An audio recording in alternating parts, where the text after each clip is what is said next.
have you met Dipender Goyal? Yes, I am. How is Mercer planning to, become those top 3 organizations in the future that people are aiming to join? Mercer is looking to really invest heavily in its own assets, and it considers people to be its biggest assets. How much of one's selection of a career is probably a reflection of their personalities? I feel this is something that you can only understand when you look backwards, that you find yourself in position A, but then you realize after some introspection and reflection that you're here because of your certain Correct. personality traits.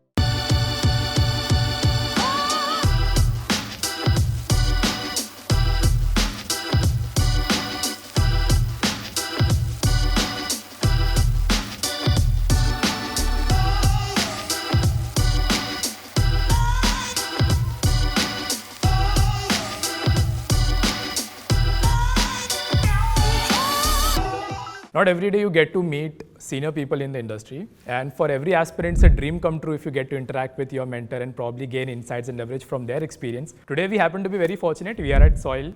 We have SOIL alumni with us who will be talking to us about their experiences, probably their career trajectories, how have their careers shaped up since their B school journey, and even pre-B school journey, what did they do. So we'll entail all these conversations. We have a lot of industry insights for you guys as well.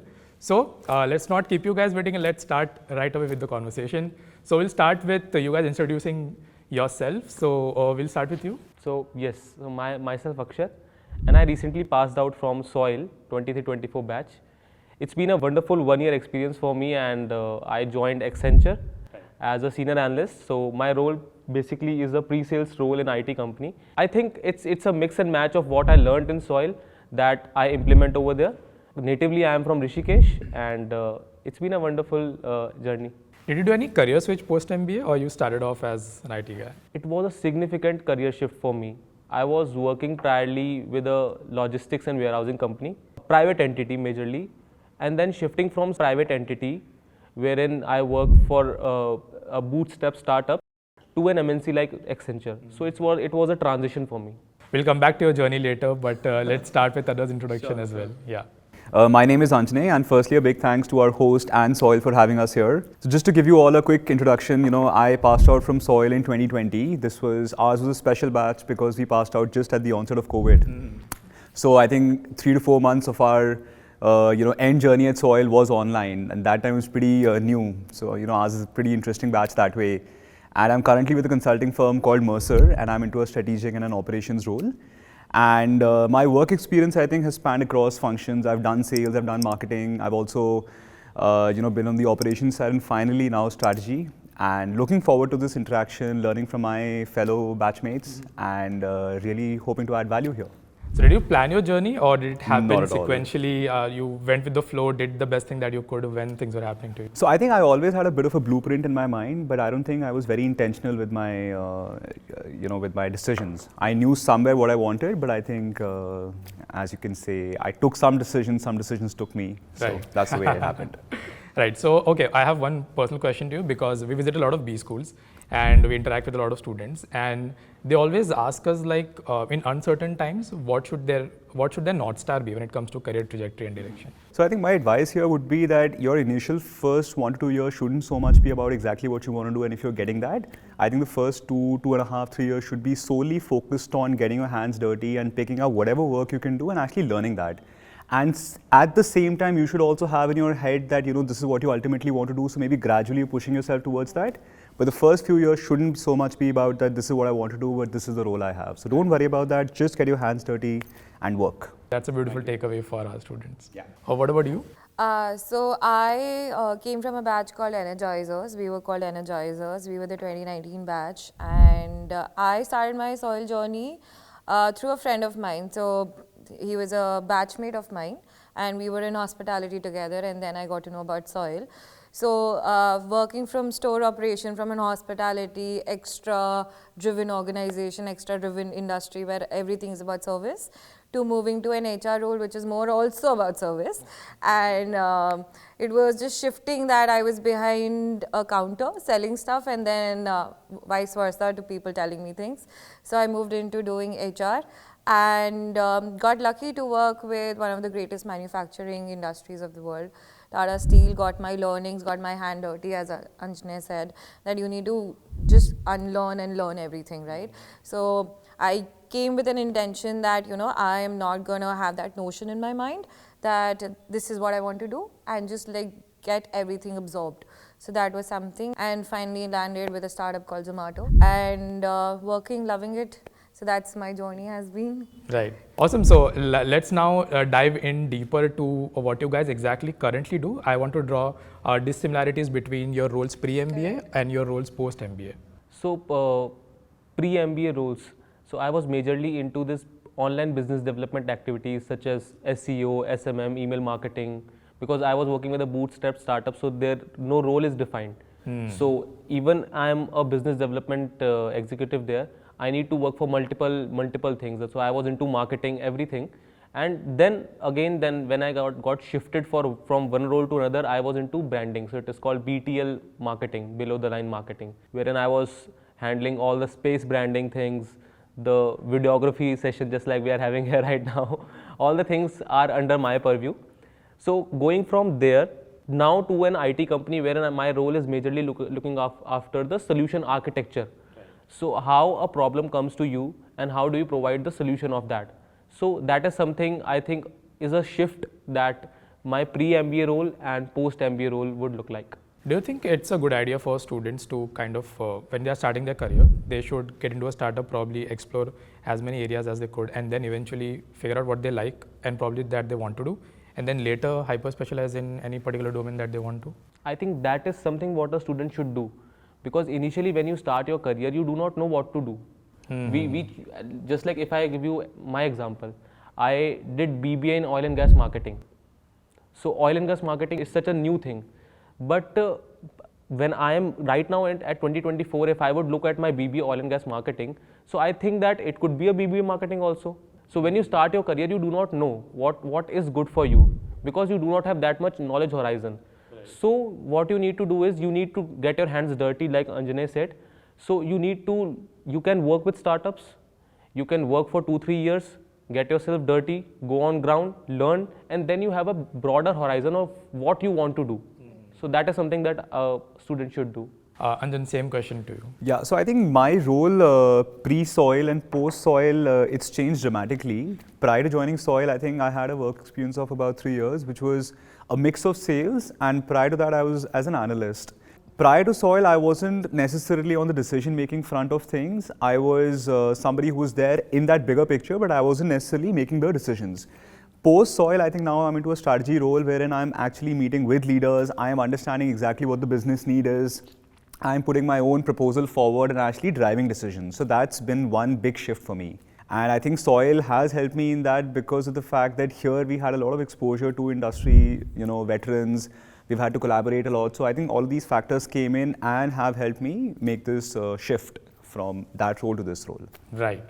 Okay, so when you were selecting a course for yourself and based on the career trajectory you were there at that point in time, what was the checklist like in terms of a B school and in terms of probably what you want from the program? And how did kind of PGPM fit into the picture for you? So I was very clear that I want a 1-year program. I was not up for a 2-year program because that's too heavy on your financial calendar, or maybe your opportunity cost is too much. So I wanted a 1-year course, and secondly, I also wanted something that gives me a lot of industry experience.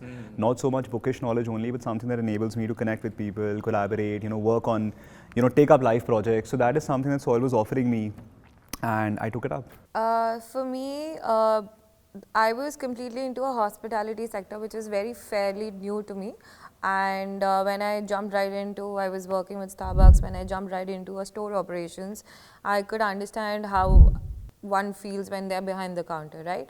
And learning from them and learning from the team that I was working with, I realized that, this is something that I want to do for the next 3 years of my life. And then when I wanted to move ahead with my career, I decided that HR is something that I wanted to pursue. I learned that while working with Starbucks, with the people that I was working with. When it came to taking a decision on choosing a college, I think very agreeing to Anjane here that I always wanted an experience and not something like of a bookish knowledge. And I believe that 100% learning happens on the ground when you're working with different kind of people, you have a diverse group, you get to work with industry leaders, right? And one good thing that happened in Soil that we had a mentor from the industry guiding us. So that also shaped our journey in a way that this is what we can look forward to, right? And then moving to a completely process oriented organization where you also go with that mindset that in a process oriented organization, how would I fit? You need to ask the right questions to yourself also. So how would I fit into this industry? What is my role going to be like? Asking those right questions will help one guide yourself. So that helped me a lot. And then from that, when I realized that it's time for me to try something new, it was consulting, and loved it completely. Had that conversations, also working with the industry, completely getting involved with it. So all those learning, I think it was a completely different from store to completely a people person. So that was a beautiful journey that I saw over my experience here.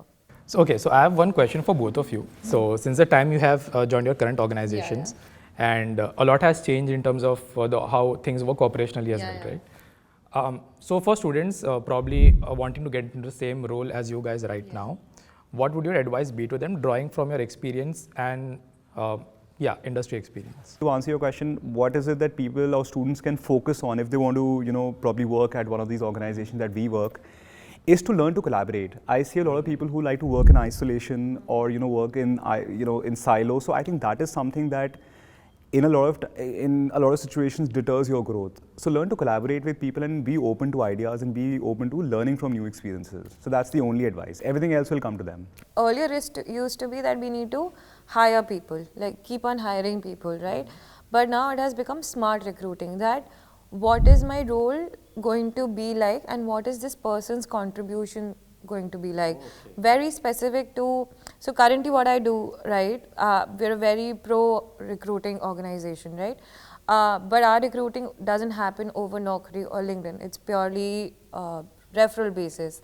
So our referral is also one part of screening, right, is what my role demands and what am I seeking at. Somebody also, very tech based organization will always look at somebody who has a very tech profile. So very, I've seen in a lot of organizations the focus is on SQL, Python, Power BI. These are the things that they look at tech profiles. But we also fail to see, is there just, they're doing analysis, just that's their job, or is there an outcome to it, right? Okay. So while you're having that conversation, you need to ask them, what project did you work on? And what was the outcome? Were you the decision maker? Were you just the data person? Did you even make a story out of the data that you were working on, right? These are the questions that you need to ask. So you are hiring smart people. You're not just hiring blindly. So that's something that a lot of organizations are moving into. Right. Yeah. Right. So that's something. Yeah. That's a very helpful answer, because students can then also prepare accordingly. Yeah, that absolutely. intentionality, even if they have in their own thought process while they're sitting for an interview. Correct. Or probably acquiring any skills, it's helpful for them to kind of pave their way. I can have a generalist profile as well, maybe something what Anjana is doing, right? And I can maybe try to fit him to a role which might not, match to his skills and abilities. But as a generalist, he would be able to run a project for me or a track for me. That's the kind of thinking that we do. Right? This is what, if Anjana or Akshat is going to join us, right? For example, what is their 3 months journey going to be like, and what is their specific KRAs that we are trying to figure out or trying to map to them going to be like? What are their P0s, P1s that we want them to work, and what their expertise or their abilities or their experience brings in, right? So that's the kind of matching, that's the kind of marrying up we do with roles. I had one follow-up to this. How much of one's selection of a career is probably a reflection of their personalities? Just curious about it. I feel this is something that you can only understand when you look backwards, that you find yourself in position A, but then you realize after some introspection and reflection that you're here because of your certain personality traits. So if you are able to learn this in your initial 7, 8 years, 10 years of experience, the next 10 to 12, next 10, 20 years can be designed that way. So now you have a fair understanding of who you are, these are traits that you have, and your next jump can factor that into account. Right, right. So then you're making a much more conscious decision. So I feel you should be reflective and you should introspect pretty often. So this is a new segment in our conversation series. Now what we do is we kind of let you guys probably ask each other cross questions about industry. So we can do one question of that, and then we can wrap up this conversation. Not a, you can say, so much professional question, but it is just a personal inquisitiveness of me to know from Shivangi that have you met Dipender Goyal? Yes, I have. Yes, I have. He's a very frequent person. He comes in. So Dippy, as we like to call him, it's Dippy. That's his nickname. Is a very punctual person. So he is in office before everyone else. Right? He is there 9 o'clock in the office at his desk. And one cool thing about him is that he doesn't sit on a chair. He has a cycle. So he's a very fit person. So he is always active. He outruns a lot of youngsters in our office. So he's that. So he's very energetic. The conversations are amazing. You feel that you are talking to a smart person. Like you know that you're talking to a smart person. So your conversation also becomes that you challenge yourselves. That what do I ask him now? So that's something. Yeah. So he's an amazing personality to be around with. I have a question for Anjane. You have competitive market in terms of Mercer, like other big consulting organizations, right? How is Mercer planning to, become those top 3 organizations that in the future that people are aiming to join? Like in colleges, we aim to join those top 3 companies, Bain, McKinsey, and all. So how Mercer is planning to get into that? I think that's a very relevant question. So, firstly, Mercer has a slightly different market. If you talk about MBB, so it isn't really of that league because the business is different. But in terms of competitiveness, I think Mercer is looking to really invest heavily in its own assets, and it considers people to be its biggest assets. So, Mercer still feels that if you invest heavily in people, you train them well, you ensure that they are happy, they're learning. So I think growth and top line, bottom line will get taken care of. So investment in people is one. Secondly, Mercer is also keeping up to date in terms of every technological trend that you see out there. So Mercer is not at the back end saying that let this happen in the industry, then we'll jump onto it. Mercer is in a lot of ways the pioneer of this. If not the pioneer, at least the second or third person that, okay, something is happening, let's get onto it. So that adaptability and that ability to jump from your current position A to position B is something that Mercer is really good at. So I feel that is taking care of its competitiveness. Guys, if you like this episode, please do let us know in the comment below your favorite part. There will be a link in the description which talks more about Soil and the courses that they offer. So do check that out. Also, if you have any questions for our fellow panelists, do let us know in the comments below. We'll make sure that they get answered. Meanwhile, this is Saif from Team Inside. I am signing off.